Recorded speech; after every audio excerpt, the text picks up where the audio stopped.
Bonjour, chers auditeurs et de Katanga Télévision. Ici, c'est Monsieur Jean-Luc Kiengue qui va s'entretenir avec vous et vous dire un peu les informations sur tout ce qui se passe dans le monde. C'est dans mon émission de Jean-Luc Kiengue Show qui passe sur Katanga Télévision et VAC Radio. Donc, on va commencer aujourd'hui par, je ne sais pas s'il y a des gens qui nous suivent, ben, on va faire l'émission, de toute façon, ce sera en différé sur d'autres chaînes. Alors, ce qui se passe est que il y a des très sérieux problèmes. Hein. On commence d'abord par ce qui se passe en Afrique du Sud, quelque chose de très triste, où les Sud-Africains, les Zoulous et les autres sont en train d'attaquer les Africains, à les fouetter, à les tuer même, hein, ce qui est triste.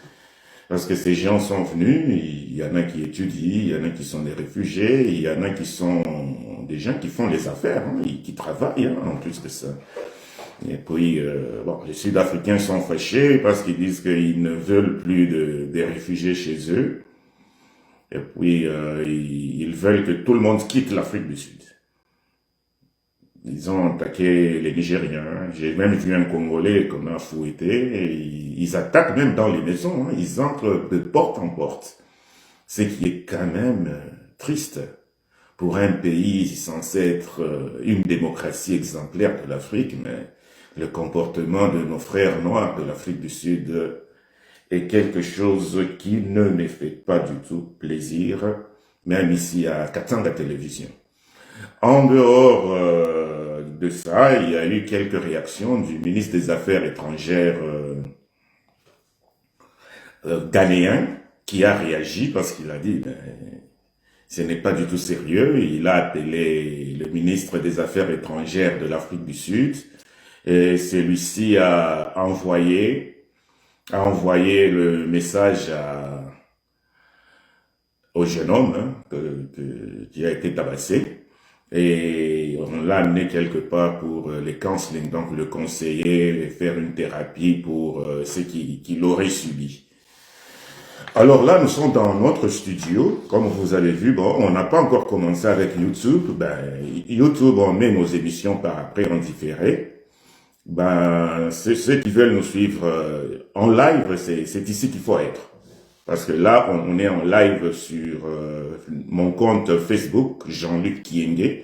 Donc, vous pouvez suivre ça et puis il n'y a pas de problème. Mais on va essayer de continuer un peu avec nos émissions en français, parce qu'il y a aussi une grande audience au niveau du Canada qui nous suit. Il y a une très grande audience aussi au niveau de l'Afrique. Il y a beaucoup d'Africains qui nous suivent. Bon, là, on est dans le studio et je vois qu'il y a une personne qui nous suit. Je ne sais pas c'est qui, mais il y a une personne qui nous suit. Et s'ils peuvent nous signaler dans quel pays ils sont, ce serait quand même une très bonne chose.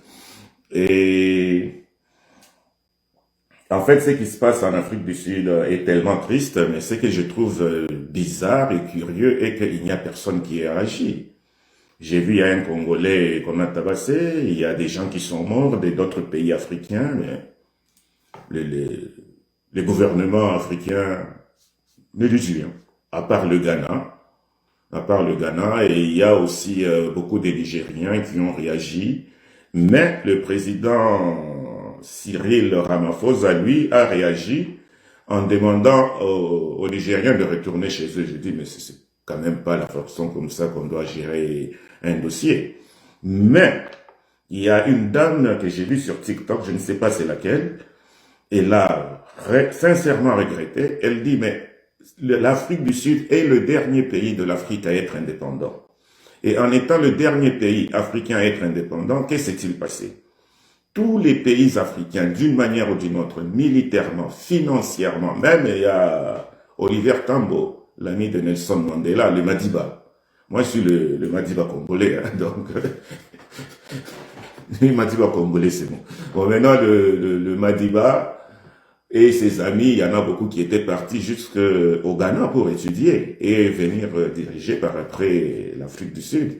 Alors, elle a trouvé que c'était vraiment, vraiment triste que l'Afrique du Sud remercie les Africains de cette façon. Et c'est pas normal.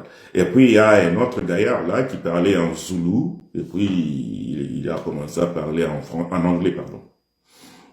Alors, il parlait en anglais, et puis c'est ce qu'il a dit, enfin, c'était quand même rigolo, mais enfin, c'était son point de vue. Il dit non, il n'aime pas les étrangers parce qu'ils prennent leurs femmes. Je dis, ah bon? Mais il y a combien d'étrangers en Afrique du Sud qui prennent les femmes sud-africaines? Et les vigilantes, les gens là qui attaquent tous les Africains dans des maisons, même au travail. Ils ont attaqué même des Chinois, ils ont attaqué des Pakistanais, mais finalement on a tué quelques Somaliens, mais tous ces gens-là et les Indiens ont fermé les boutiques carrément. Ils disent on n'ouvre plus. Mais c'est pas fini. J'ai vu dans une maison à Durban, chez des Congolais, il y a une Congolaise qui était en train de filmer, parce que je suis ces dossiers-là de près, parce qu'en dehors d'être journaliste et chroniqueur de Jean-Luc Yengesho sur Katanga Télévision et Vac Radio, il faut pas non plus oublier que je suis un membre et un responsable d'une société pour le droit de l'homme qui s'appelle Estige. Association pour les survivants de torture et de l'instrumentalisation de la justice, qui est estige.org. Là, je vois quelqu'un qui nous donne un plus bleu là, je ne sais pas c'est qui, mais merci beaucoup. Et là, nous essayons de travailler. C'est vraiment le dossier qui me tenait beaucoup à cœur sur ce qui se passe en Afrique du Sud. Je trouve que ce n'est pas du tout gentil. Mais en dehors de ça, on va continuer avec les informations sur le continent africain en général. Et puis, aujourd'hui, nous allons un peu plus parler sur les infos de ce qui se passe en Afrique francophone. Et par après, nous allons aussi donner les noms de nos sponsors où vous pouvez le trouver. Et là, au début de l'émission, nous saluons la présence du magasin Faya Market, F-A-Y-A-M-A-R-K-E-T, qui est un nouveau magasin, qui est parmi nos sponsors de notre émission, de Jean-Luc Yengesho. Alors, qui est notre sponsor, qui vient d'ouvrir un magasin en ligne où vous pouvez acheter des produits africains et tout ce que vous voulez. Vous pouvez acheter des véhicules, vous pouvez tout acheter. Et puis, ils font la livraison de la nourriture selon le flyer que j'ai lu. Ils font la livraison de la nourriture à Likasi, Lubumbashi et Kolwezi. Donc, c'est des gens encouragés. Donc, n'hésitez pas d'aller sur leur site pour commander des choses. Et même si vous êtes même en Afrique du Sud là, et vous voulez quelque chose au Canada, ils sont capables de vous envoyer ça. Voilà. Et en dehors de ça, on est dans notre studio. J'espère que ça, tout le monde peut nous voir. On est toujours avec notre verre, mais vous pouvez suivre l'émission en différé ou le partager avec vos amis, parce que YouTube ne nous permet pas d'échanger de look. Donc, or, nous, on préfère travailler avec le green screen. On trouve que c'est très professionnel. Donc ça, c'était concernant un de nos sponsors, Faya Market. Et puis un autre sponsor, c'est Réveil FM de Freddy Moulongo. N'hésitez pas d'y aller et jeter un coup d'œil sur les articles qu'il écrit, ses réflexions sur la France, l'Afrique, un peu beaucoup de choses. Et il y a aussi vacradiointernational.com qui est parmi nos sponsors, que vous pouvez suivre. Là aussi, il y a des informations francophones, mais c'est plus des informations mondiales.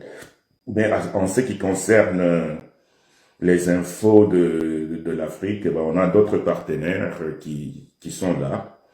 Il y a par exemple verceinfo.com, donc qui donne aussi les informations spécifiques sur spécialement le Congo. Donc, en tout cas, bienvenue pour ceux qui viennent de nous rejoindre. Vous êtes sur le journal de Katanga Télévision, dans mon émission qui est en fait un podcast de Jean-Luc Yengesho.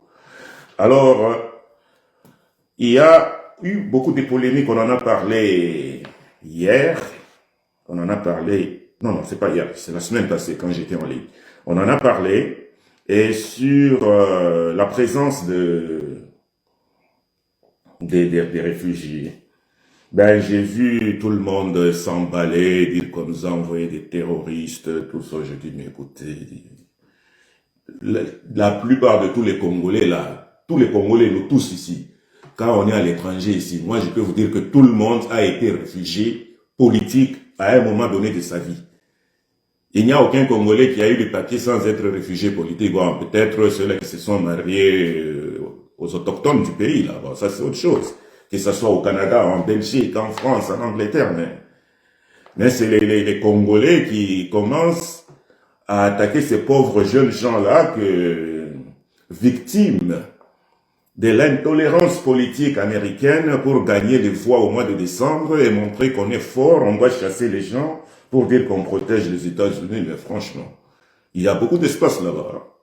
Et maintenant, il y a même des problèmes. Hein. Ça, je tiens à vous parler dans le cadre de mon talk show. Il y a même beaucoup de problèmes en ce moment aux États-Unis. Vous savez que les agriculteurs ont demandé au gouvernement, à l'administration Trump, d'arrêter de chasser qu'on appelle les étrangers ou les immigrés qui étaient là, donc des Mexicains et des autres, parce que ils n'ont plus de travailleurs dans les champs. Ces genres de boulot, c'est eux qui les font. Pas à Dallas, là où on joue beaucoup les jeux, là. Comment on appelle cette ville-là? À Las Vegas, voilà. À Las Vegas, beaucoup de constructions se sont arrêtées et des constructions de maisons, tout s'est arrêté parce qu'il n'y a plus personne. Tout le monde est parti. Et là, on a aussi pris une autre décision, on a dit que non, les gens doivent rester pour travailler. J'ai dit, mais finalement, à quoi on joue là? On détruit les vies des gens comme ça, on les renvoie, d'autres sont même nés là-bas, enfin pas nés, je pense qu'ils sont venus quand ils étaient bébés. Mais on prend quelqu'un qu'on renvoie comme ça, même au Mexique, et puis il y en a qui n'ont même pas de famille là-bas. Et ils sont complètement perdus. Bon, c'est question d'être humain, et moi, ça c'est quelque chose qui me révolte, quelle que soit l'administration qui fait ce genre de travail, parce que en tant que militant de droits de l'homme, je pense qu'il y a une certaine exagération concernant la chasse aux étrangers. Ça, c'est un autre point. Et puis, les gens qui sont chez nous là-bas, pour terminer mon idée que j'ai commencé, les gens qui sont chez nous là-bas, 15 réfugiés de l'Amérique latine. La dame, là, la première ministre, là, elle a fait des bêtises, elle n'a pas su comment communiquer, elle n'avait pas d'informations, elle avait tout un tas de papiers, là, je ne sais même pas ce qu'elle cherchait dans ces papiers, et pour finir, elle n'a aucune idée de ce qui se passe. Et maintenant, l'UDPS, nos amis de l'UDPS ont envoyé des mercenaires communicateurs. Les mercenaires communicateurs arrivent aussi à la télé, et ça m'a fait beaucoup rigoler. Il y a un confrère qui est en Belgique qui anime aussi son podcast, là j'ai oublié son nom, là je le suis de temps à autre sur YouTube. Et il a mis quelques extraits de ces mercenaires de l'UDPS, comme ça que je les appelle, les faux talibans, parce que les vrais talibans vont venir bientôt, les vrais, hein. Donc on verra entre les deux qui est taliban. Maintenant les mercenaires de communication de l'UDPS passe à la télé, il y a une dame journaliste là qui fait une belle émission là à Kinshasa, et elle dit, mais il y a combien de pays en Amérique du Sud? Mais le gaillard là, un grand communicateur de l'UDPS, il dit, il n'y a que 3 pays en Amérique latine, l'Équateur, la Colombie et le Pérou. Et la dame dit, et le Brésil, et le Mexique, et l'Argentine. Il dit, non, moi je suis pas à l'école, il ne faut pas me déranger avec cette histoire-là. Donc on envoie même des gens pour essayer de sauver la face de leur premier ministre, mais eux, ils sont encore partis raconter des bêtises incroyables. Je me suis dit, mais si ce sont ces gens qui dirigent notre pays, alors hein, nous avons du pain sur la planche. On est mal barré, sincèrement. En tout cas, honte à ces communicateurs-là. Je ne sais même pas comment ils s'appellent, mais bon, ils peuvent aller au diable. Donc, c'était le dossier sur la xénophobie. Et puis, Je crois qu'on a déjà fait notre affaire de promotion des magasins qui nous supportent. Là, nous allons passer maintenant à l'information de la revue de presse africaine. Bon, on va essayer de lire parce qu'il y a beaucoup de problèmes qui se passent en Afrique. On va commencer par le Kenya. Bon, là, je vais lire carrément. Je vais le mettre comme ça, vous pouvez bien le voir avec mon ordi. Kenya, le droit à l'avortement rétroqué par une cour d'appel. Au Kenya, une cour d'appel a rétoqué vendredi un jugement qui confirmait le droit à l'avortement. Les juges ont déclaré que l'avortement prive un enfant du droit à la vie, tel que garanti par la Constitution, et qu'il est interdit, sauf dans des circonstances telles que lorsque la vie de la mère est en danger. Aux antipodes de la Haute Cour qui, en 2022, avait statué que l'accès à l'avortement était un droit fondamental garanti par la Constitution, déclarant inconstitutionnelle l'arrestation et les poursuites à l'encontre des femmes et des professionnels de santé. Source Africa News. Mali. Des tirs entendus dans plusieurs localités, dont Kati, fief de la junte. Des détonations sont entendues depuis le début de la matinée, le samedi 25, dans plusieurs localités maliennes, dont Kidal et Gao dans le nord. Sévaré au centre et Kati, localité près de Bamako et qui abrite la résidence du chef de la jungle, le général Assimi Goïta. La junte au pouvoir n'a pas encore communiqué sur ces attaques qui n'ont pas été revendiquées. Source RFI. Burkina Faso. Une réserve militaire de 100 000 hommes d'ici fin 2026. Le gouvernement burkinabé a examiné en Conseil des ministres un projet de loi portant organisation de la réserve militaire. Une réforme présentée comme cruciale pour adapter la stratégie de défense du pays confronté à une insécurité persistante liée au terrorisme.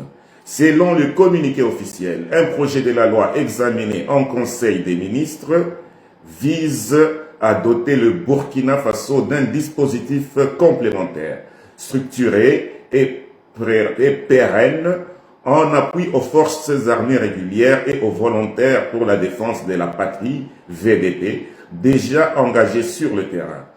Dans un contexte de mutation profonde de l'environnement sécuritaire et géopolitique, les autorités entendent renforcer leur arsenal juridique et opérationnel. Le projet prévoit la création d'une réserve militaire organisée autour de deux composantes distinctes. Source APA News. Anticorruption malgache. La vertu comme instrument de pouvoir. Il y a quelques jours, le colonel Patrick Rakotomomani était arrêté en Antananarivo. Quelques semaines plus tôt, il était inculpé par la justice malgache aux côtés des 13 personnes dans un complot visant à assassiner le colonel Michael Randrianirina et ainsi renverser le régime. Parmi les accusés, plusieurs anciens proches devenus critiques de la junte, l'illustration d'une chasse aux sorcières menée par l'exécutif dans ce qui s'apparente chaque semaine qui passe à une prise de contrôle de l'État malgache par une clique militaire. La junte, dont la légitimité politique demeure fragile, se voit contrainte de se lancer dans une chasse aux sorcières. Se drapant dans la lutte contre la corruption, l'une des revendications des manifestations, elle instrumentalise l'appareil judiciaire contre les figures de l'ancien régime et ceux qui l'ont critiqué publiquement. Source afrique.com. Papa Wemba.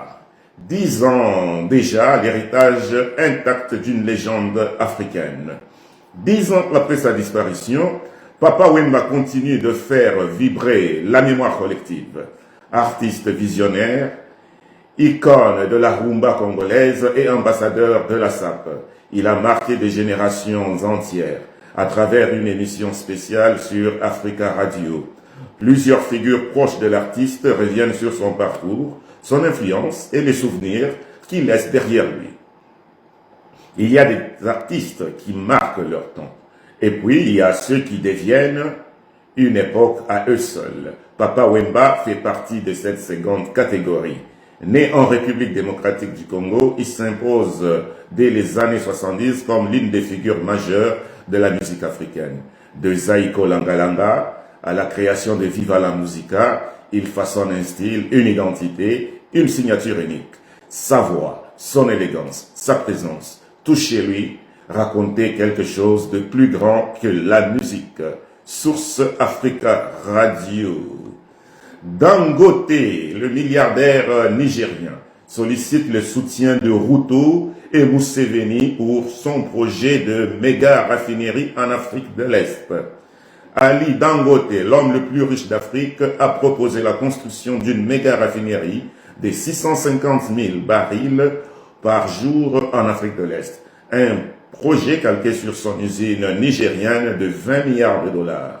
Le milliardaire a présenté son offre au président kenyan William Ruto et ougandais Yoweri Museveni lors d'un sommet à Nairobi, conditionnant l'investissement à un alignement politique clair et un soutien de long terme.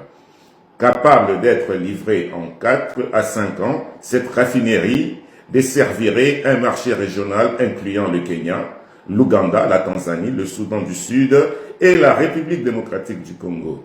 Dangote a justifié ce projet par la nécessité de briser le schéma historique africain, exporter des matières premières et imposer des produits finis. Selon lui, cette dynamique appauvrit les populations et seule une industrialisation interne via des infrastructures partagées permettra de réduire le coût et améliorer l'efficacité énergique. Source Africa Press.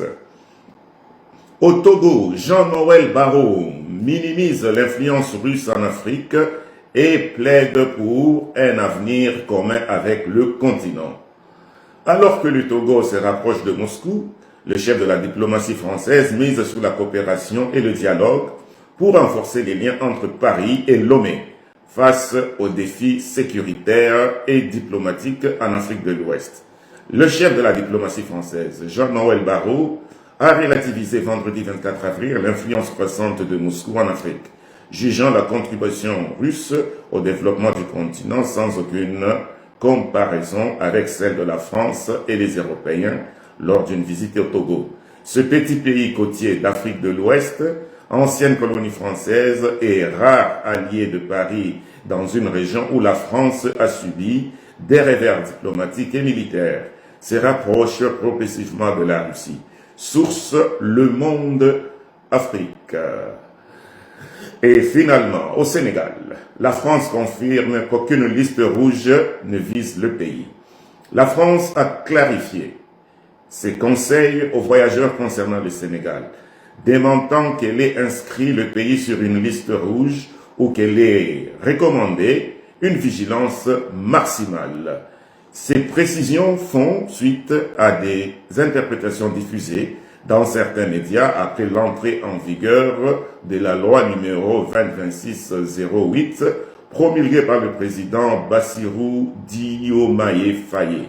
Paris a indiqué vouloir rectifier les comptes rendus qui donnaient une lecture exagérée de ses publications officielles.